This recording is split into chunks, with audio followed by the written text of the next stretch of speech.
मेरा नाम हिमांशु है। मेरी उम्र 24 साल है। इस वक्त मैं गर्मियों की तपती दोपहर में अपनी दुकान पर कुछ ग्राहकों को सामान देने के बाद फ्री बैठा था।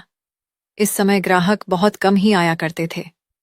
कोई इक्का दुक्का ही लोग थे जो आ रहे थे। मैंने घड़ी में टाइम देखा तो दोपहर के 3 बज चुके थे और अब तो मुझे भूख भी जोरों की लगी हुई थी।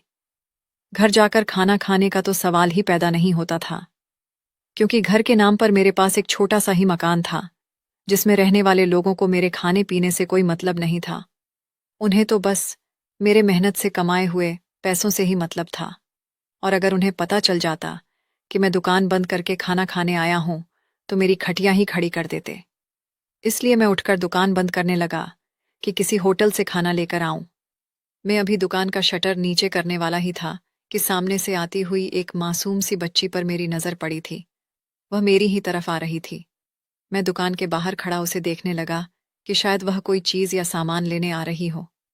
उसके हाथ में कपड़े से ढकी हुई कोई चीज थी, जो आते ही उसने मुझे देते हुए कहा कि यह खाना आपके लिए, ये मेरी माँ ने भेजा है।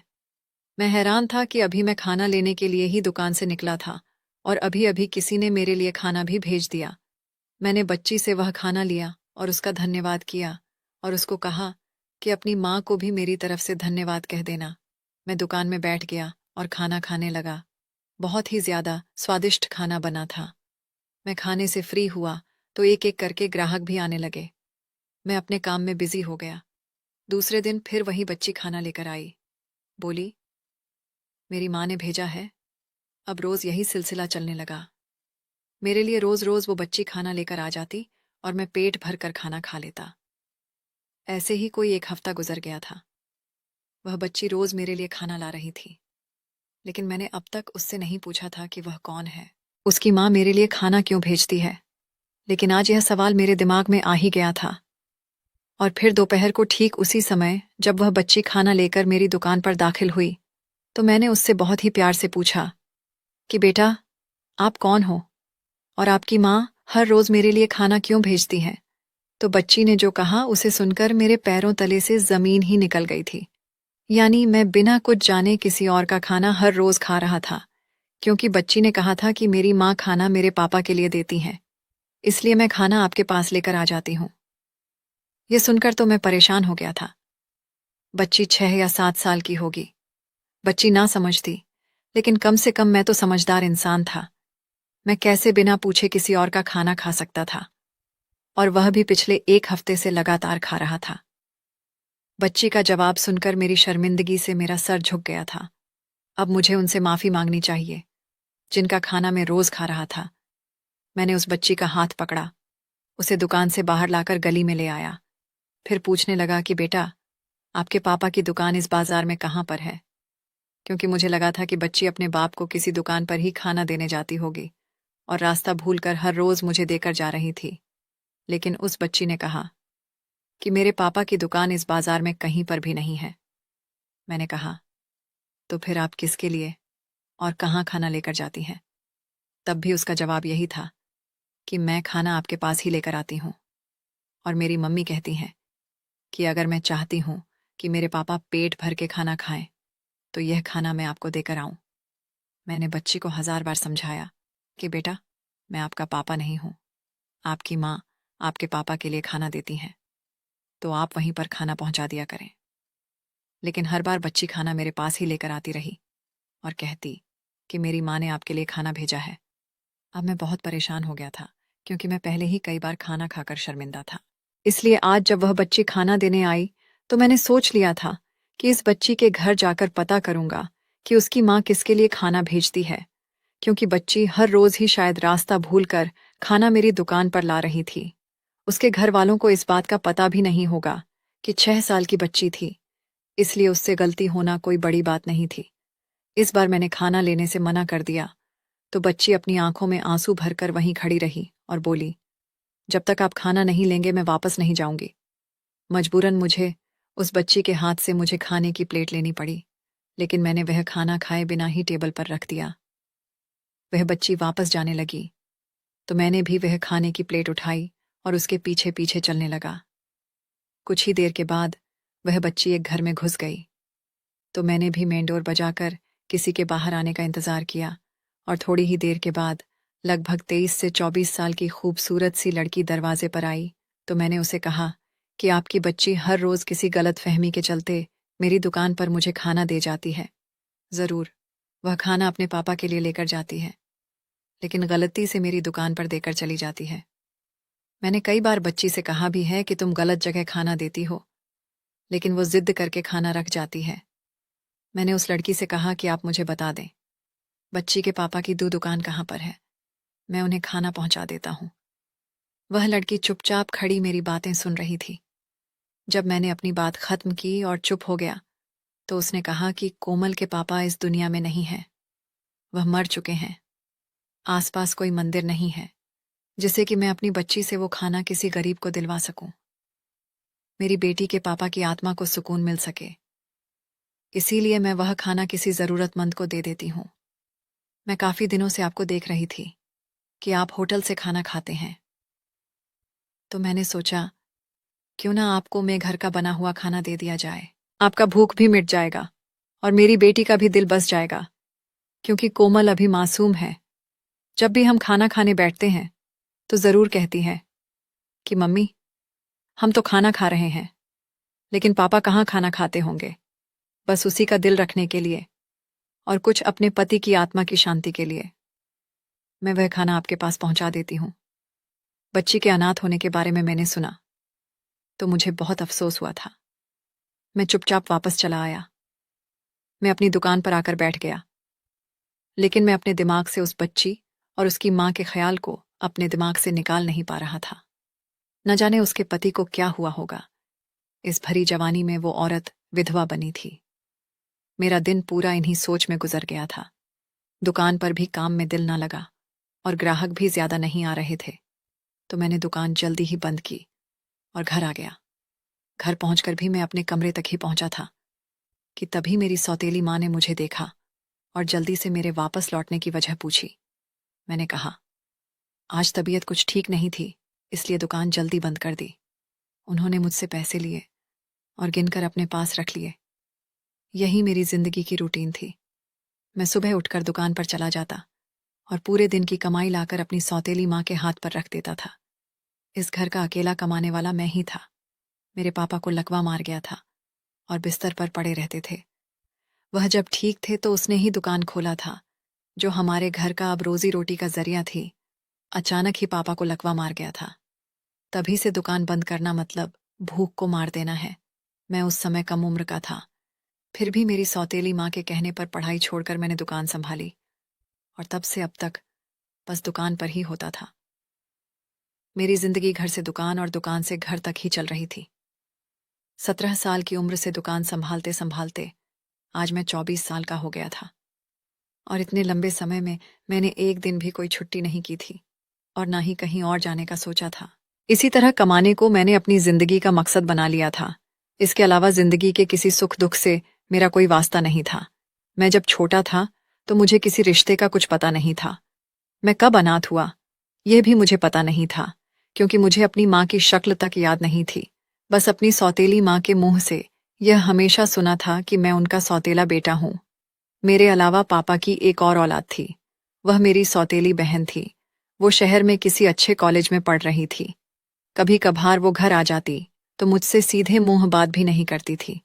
घर से सुबह बिना कुछ खाए पिए में निकल जाता और रात को 10 से 11 बजे तक घर आता था, और तब भी मेरे लिए घर में खाने को कुछ भी मौजूद नहीं होता था। सौतेली माँ जो भी पकाती सिर्फ खुद खाती और पापा को खिलाती। मेरे लिए तो चलो यही बहुत था कि वह मेरे पापा का ख्याल रख रही थी, वरना वह तो पापा को अपने ऊपर बोझ ही समझती थी। मैं पापा की खातिर ही इस घर का खर्चा उठा रहा था, जिसमें मेरी सौतेली माँ और बहन भी आती थी। मैं हर रोज 7 से 8 हजार लाकर सौतेली माँ के हाथ पर रख देता था, लेकिन फिर भी उनके अनुसार मैंने उन लोगों के लिए क्या ही क्या था। पापा अपने कमरे में पड़े रहते थे। उनसे मेरा मिलना भी उनकी पत्नी की अनुमति से ही होता था। अगर वह चाहती तो ही मुझे पापा के कमरे में जाने की अनुमति देती थी। अगर ना चाहती तो हफ्ता हफ्ता भर मैं अपने आप बाप की शक्ल भी नहीं देख पाता था। मुझे बचपन से ही उनके आगे कोई भी सवाल करने की आदत नहीं थी। और फिर ये आदत भी मेरे पापा ने ही तो डाली थी। मेरी सौतेली माँ पापा की बहुत ही चाहती थी, तभी मुझे उनके सामने बोलने की हिम्मत ही नहीं थी। अपनी सौतेली माँ को देखकर मुझे उस लड़की का ख्याल आ गया, जो अपने पति के मरने के बाद भी उसकी आत्मा की शांति के लिए खाना भेजती थी। और यहाँ मेरा बाप जिंदा होते हुए भी एक एक रोटी का मोहताज था। कितनी वफादार थी वह औरत अपने पति के प्रति, जो छोटी बच्ची के हाथ से अपने पति के हिस्से का खाना मुझे भेज देती थी। काश मेरी माँ की मौत के बाद मेरे बाप को भी कोई ऐसी ही वफादार पत्नी मिली होती, तो आज उस घर में पैसे के अलावा इंसानों की भी कुछ कदर होती।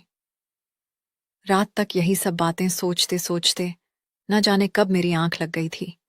अगले दिन रूटीन के अनुसार मैं कमरे से निकलकर दुकान पर जाने लगा।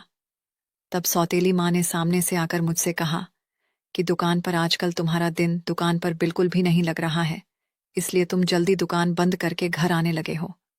जानते भी हो कि तुम्हारे अलावा कमाने वाला दूसरा इस घर में कोई और नहीं है। तुम मर्द हो और यह तुम्हारी जिम्मेदारी बनती है कि हमें जो कुछ भी चाहिए वह तुम ला कर दो। तुम्हारे पापा ने तुम्हारे कंधों पर यह बोझ डाला है, वरना मैं तुमसे 1 रुपया तक नहीं मांगती। मैं उनसे ज्यादा किसी बात पर बहस नहीं करता था, इसलिए मैंने हाँ में सिर हिला दिया और बोला, कोशिश करूंगा कि आगे से आपको कुछ पैसे ज्यादा दे सकूं। तब उन्होंने कहा कि अगले हफ्ते मेरी बेटी अपनी पढ़ाई पूरी करके वापस आ रही है और उसके वापस आते ही मैं उसके लिए रिश्ता देखना शुरू कर दूंगी। उसकी शादी के लिए भी तुम्हें ही कुछ ना कुछ करना पड़ेगा। आखिर वह तुम्हारी बहन है और तुम्हारी जिम्मेदारी है। मैं चाहती हूं कि रिश्ता पक्का होने से पहले ही मैं उसके लिए कुछ दहेज का इंतजाम कर सकूं। अगर तुम पैसों का इंतजाम कर सकते हो तो कुछ 1 लाख 2 लाख रुपए का इंतजाम कर देना।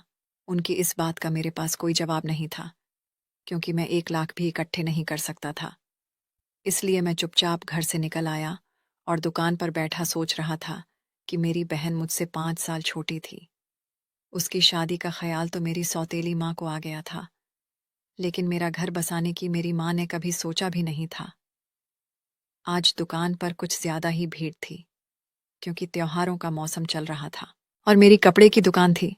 लोगों को सामान देते देते मुझे पता ही नहीं चला कि कब वो प्यारी सी बच्ची मेरे लिए खाना लेकर आ गई थी और कितनी ही देर से मेरे फ्री होने का इंतजार कर रही थी। अचानक मेरी नजर उस पर पड़ गई तो मैं चौंक गया। मैंने उससे पूछा कि तुम कब आई, तो उसने बताया कि आधा घंटा हो गया है। उसकी बात सुनकर मैं शर्मिंदा हो गया और फिर उससे खाना लेकर मैंने दुकान का शटर गिरा दिया, वरना लोगों की इतनी भीड़ जमा हो रही थी कि मैं खाना खा भी नहीं पाता। खैर, खाना खाकर मैं फिर से काम में लग गया था। शाम के टाइम दुकान से भीड़ थोड़ी कम हुई तो मैं फ्री होकर दुकान पर बैठा हुआ था और तभी मेरी नज़र बाहर गली में चलती हुई कोमल और कोमल की माँ दिखी, जो तेजी से चलकर कहीं जा रही थी और कोमल को अपने गोद में उठाए हुए थी। उसे देखकर मैं परेशान हो गया और मैं फौरन अपनी दुकान से बाहर निकल आया और उसे रोककर पूछा, क्या बात है? उस लड़की ने बताया कि मेरी बेटी बुखार की वजह से बेहोश हो गई है, मैं उसे लेकर अस्पताल जा रही हूँ। मैंने करीब ही एक दोस्त से मोटरसाइकिल ली और कोमल और उसकी माँ को बैठने का कहा। हम 5 मिनट के अंदर ही अस्पताल पहुंच गए थे, जहां फौरन कोमल का इलाज होना शुरू हुआ था और थोड़ी ही देर में उसका बुखार भी उतर चुका था। उसकी माँ लगातार रो रही थी और भगवान से प्रार्थना कर रही थी। उसने मेरा भी धन्यवाद किया, तो मैंने इस बात को अपना फर्ज बताकर उसे शर्मिंदा होने के लिए मना कर दिया। फिर दोनों को मोटरसाइकिल पर घर छोड़ने भी गया।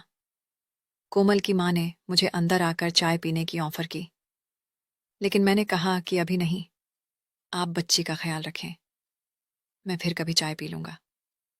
मैं वहां से निकल आया और अपने घर आ गया। सौतेली माँ ने कहा, तुम कहाँ रह गए थे? मैंने दुकान पर लड़का भेजा, लेकिन दुकान बंद थी। तुम्हारे बाप की तबीयत अचानक ही बहुत बिगड़ गई थी। अंदर डॉक्टर मौजूद था। मैं फौरन भागकर पापा के पास पहुंचा, लेकिन डॉक्टर ने बताया कि पापा कुछ ही पल के मेहमान हैं। उन्हें इस बार हार्ट अटैक आया है।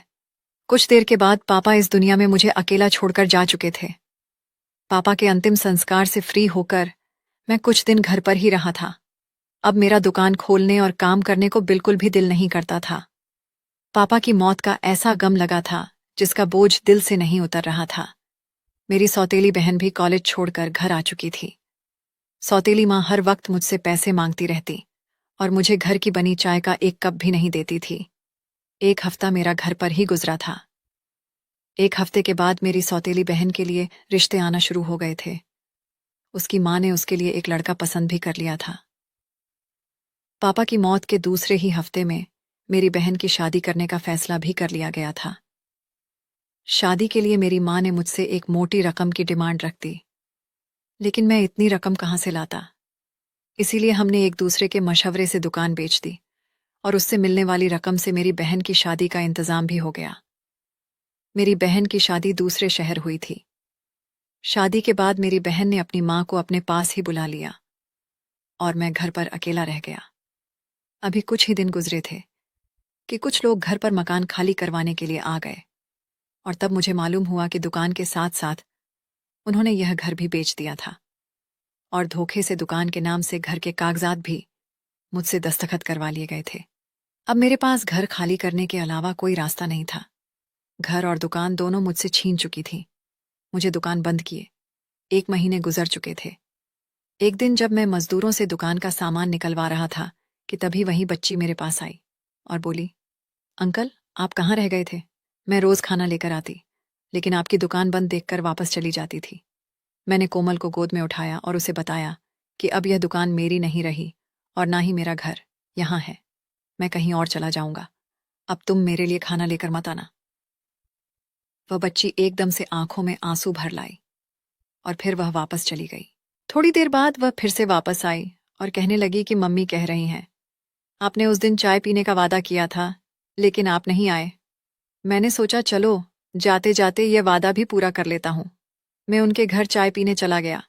मैं गया तो कोमल की माँ मेरे लिए चाय बनाने किचन में चली गई थी। फिर बातों बातों में मैंने बच्ची से पूछा, आप लोग कहाँ से हैं? क्या यहाँ पर आप लोग किराए पर रहते हैं? कोमल बताने लगी कि मेरे पापा की डेथ हुई तो घर वाले मेरी माँ से बहुत लड़ते थे, इसीलिए मेरी माँ घर छोड़ आई। इतने में कोमल की माँ चाय लेकर आ गई थी और अपनी बेटी को बातें बताते देखकर पूछने लगी, अंकल से क्या बातें हो रही थीं? कोमल की माँ ने मेरा धन्यवाद किया कि मैंने उस दिन उनकी मदद की थी, लेकिन मैंने कहा, आप मेरे लिए हर रोज खाना भेजती थी। इस बात के लिए मैं आप लोगों का धन्यवाद करता हूँ। उन्होंने कहा कि उस खाने को भेजने की मेरी नीयत सिर्फ अपने मरे हुए पति को पुण्य पहुंचाना है। इसमें एहसान वाली कोई बात नहीं है। चाय खत्म करने तक मैंने उसे बता दिया था कि मेरा घर बिक चुका है, इसीलिए मैं यह मोहल्ला और यह गांव छोड़कर कहीं दूर जा रहा हूँ।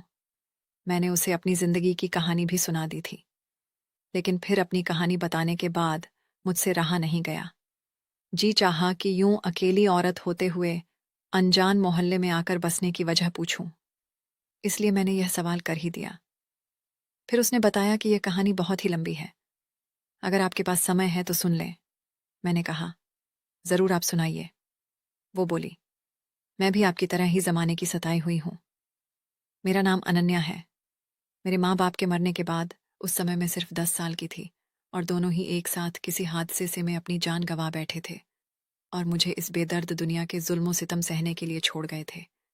मेरी परवरिश की जिम्मेदारी मेरी दर्द हाल में मेरे चाचा ने उठाई थी, लेकिन उनके साथ मैं कुछ 3 महीने ही रह सकी थी, क्योंकि चाची मुझसे छोटी सी उम्र में भी घर के सारे काम करवाती थी और मुझे काम ना आता तो बहुत मारती थी।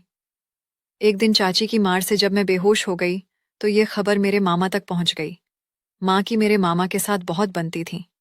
भाई बहन में बहुत मोहब्बत थी, इसीलिए मामा को मुझ पर दया आई और वो मुझे अपने साथ ले आए। मामा के घर आकर कुछ दिन सुकून से गुजरे थे कि मामी ने भी चाची वाले रंग ढंग दिखाने शुरू कर दिए। 12 साल की उम्र को पहुंचकर ही मैंने सारे काम करना सीख लिए थे। 12 साल की उम्र तक खाना बनाने से लेकर कपड़े बर्तन झाड़ू वगैरह सब मेरे ऊपर आ गया था। धीरे धीरे मामा को भी मेरे काम करने से कोई प्रवाह नहीं था।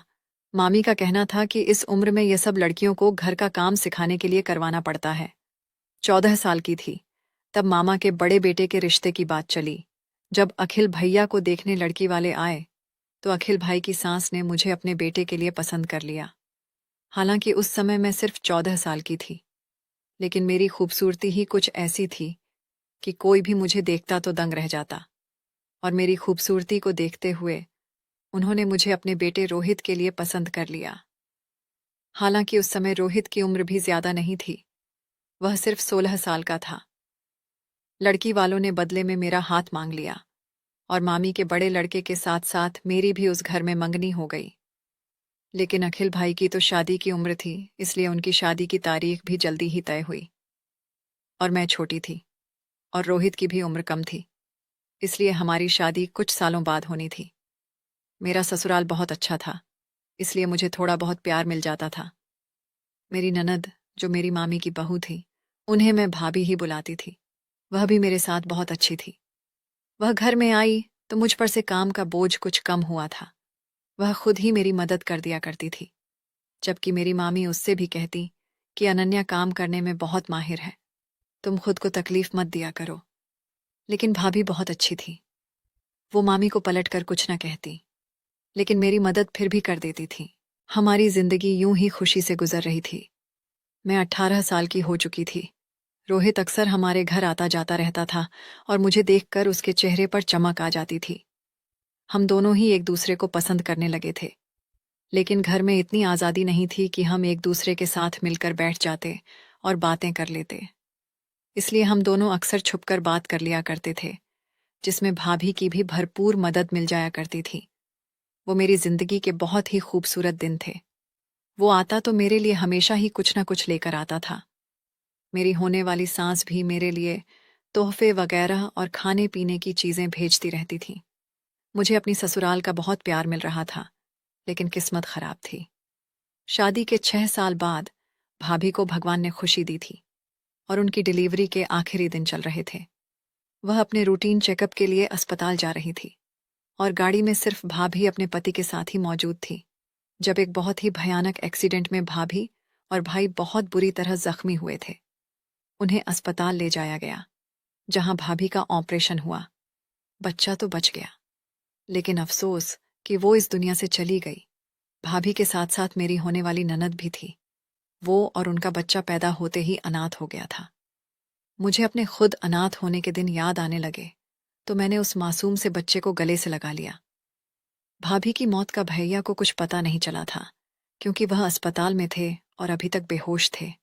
भैया के दोनों पैर बुरी तरह जख्मी हुए थे और जब तक वो पूरी तरह ठीक नहीं हो जाते, सबने यही सोचा था कि भाभी के बारे में उन्हें कुछ नहीं बताना है।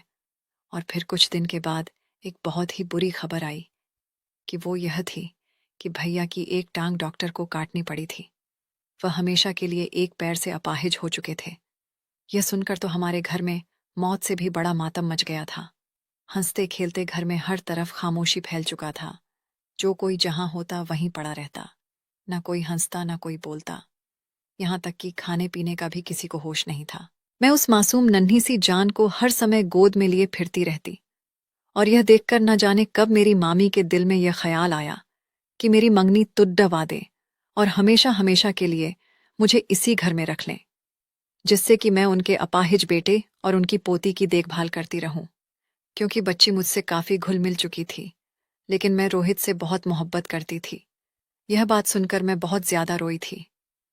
मेरे मामा को मुझ पर दया आई, लेकिन मामी ने अपने पति की एक ना सुनी और मेरे ससुराल वालों को साफ साफ मना कर दिया कि हम ये रिश्ता खत्म करते हैं।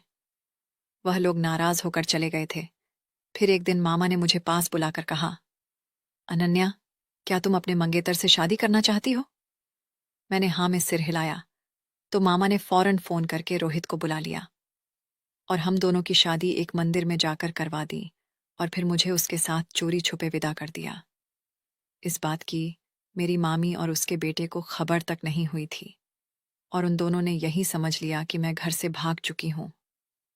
मुझे भाभी की मासूम सी बच्ची छोड़कर जाने का बिल्कुल भी मन नहीं कर रहा था, लेकिन मामा ने मुझे तसल्ली दी थी कि हम इस बच्ची को अच्छी तरह से रखेंगे।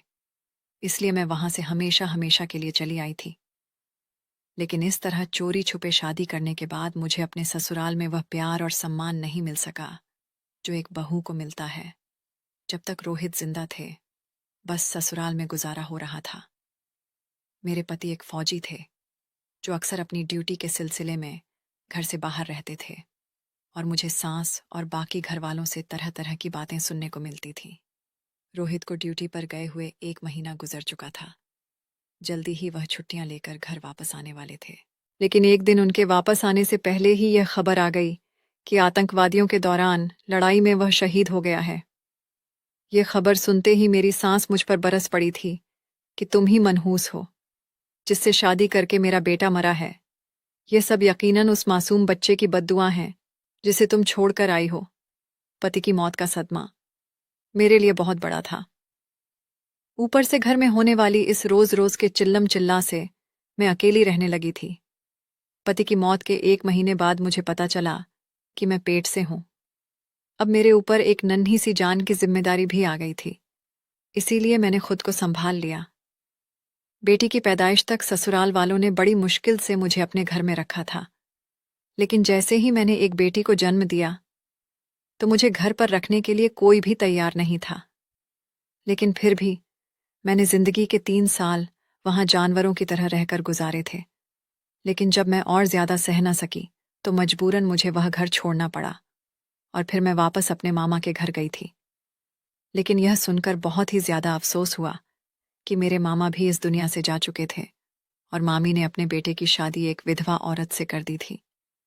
लेकिन उस औरत ने मेरी मामी को भी घर से निकाल दिया था और अपने अपाहिज पति और उसकी बच्ची पर बड़े जुल्म करती थी। मैं खुद मजबूर और लाचार थी। मैं भला किसकी क्या मदद कर सकती थी। इसीलिए अपना सा मुंह लेकर मैं वहां से भी निकल आई थी। यहां इस मोहल्ले में किराए का मकान लिया और अपने पति की मिलने वाली पेंशन पर गुजारा करने लगी। मुझे उस औरत की कहानी सुनकर बहुत ही ज्यादा अफसोस हुआ था। वह तो मुझसे भी ज्यादा मजबूर थी। मैं वहां से जाने लगा तो कोमल ने मेरा हाथ पकड़ लिया और मेरे सामने खड़ी हो गई। उसने कहा कि अंकल, आप कहीं मत जाइए। ना आपके पास भी तो घर नहीं है। आप हमारे साथ ही रह ले, प्लीज। इस बात पर मैंने अनन्या की तरफ देखा था, जिसकी आंखों में आंसू थे। शायद वह यह सोच रही होगी, काश उसकी बच्ची का बाप जिंदा होता तो उसे किसी और से उम्मीद लगाने की जरूरत ना पड़ती। मैंने थोड़ी देर सोचने के बाद अनन्या के आगे शादी की पेशकश रख दी, क्योंकि वो और हम दोनों ही एक जैसे थे, जिन्हें एक दूसरे के सहारे की जरूरत थी। उसने अपनी बेटी की तरफ देखते हुए मेरी ऑफर स्वीकार कर ली और फिर हमारी खूबसूरत जिंदगी का शुरुआत हुआ। बहुत ही सादगी से मैंने अनन्या से शादी कर ली। सुहागरात को जब मैं कमरे में गया और अनन्या का घूंघट उठाने लगा तो मैंने बहुत ही शर्मिंदगी से अनन्या से कहा कि अनन्या, मेरे पास मुंह दिखाई में देने के लिए कुछ भी नहीं है। जिस पर अनन्या ने मेरे हाथ थाम ली और कहने लगी, मुझे कुछ भी नहीं चाहिए, बस मेरी एक बात मान ले। मैंने कहा, बोलो अनन्या। तो तुम जो कहोगी मैं मानने को तैयार हूं। अनन्या ने कहा कि मेरी भाभी की बच्ची, जिसे मैं उस समय मजबूरी में छोड़कर आ गई थी, मैं उसे दोबारा से अपनाना चाहती हूं, क्योंकि उसकी सौतेली माँ उस पर बहुत जुल्म करती होगी। सौतेलापन क्या होता है ये मैंने खुद सहा है और तुमने भी तो सहा है। अनन्या की बात मेरे दिल को लगी थी।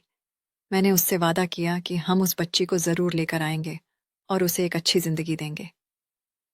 मेरी बात सुनकर अनन्या मुस्कुरा दी थी और मेरे कंधे पर उसने अपना सर टिका दिया था। मैंने भी अनन्या से वादा किया था कि अब आगे आने वाली जिंदगी हमारी खुशियों से भरी होगी। मैं पूरी कोशिश करूंगा कि तुम्हें कभी कोई तकलीफ ना दूं। ये कहते हुए मैंने अनन्या को अपनी बाहों में भर लिया था। अगले ही दिन जाकर सुमन के मामा के घर से हम अनन्या की भाभी की बेटी को ले आए थे। उसकी सौतेली माँ उस पर वाकई बहुत जुल्म करती थी। 7 साल की मासूम सी बच्ची मुरझा कर रह गई थी। अनन्या की ममता उसके लिए छलक पड़ी थी और उसने उसे अपनी गोद में भर लिया था। कानूनी तौर पर हमने पिंकी को अपना लिया था और अब हमारे परिवार में किसी चीज की कोई कमी नहीं थी। मैंने भी एक किराए की दुकान लेकर उसमें अपना सारा सामान भर लिया था और दुकान फिर से चलाने लगा था। और अगले ही साल भगवान ने हमारी खुशियों को 4 चांद लगा दिए। जब अनन्या ने एक प्यारे से बेटे को जन्म दिया, खुशी के मारे मेरी आंखों से आंसू छलक पड़े थे। भगवान ने इतना प्यारा सा परिवार दिया था कि भगवान का जितना धन्यवाद करूं उतना कम था। क्या मैं अन्य के साथ शादी करके सही किया या गलत? आप लोग कमेंट में ज़रूर बताएं। दोस्तों, अगर आपको यह वीडियो पसंद आया हो तो वीडियो को लाइक और चैनल को सब्सक्राइब करें। धन्यवाद।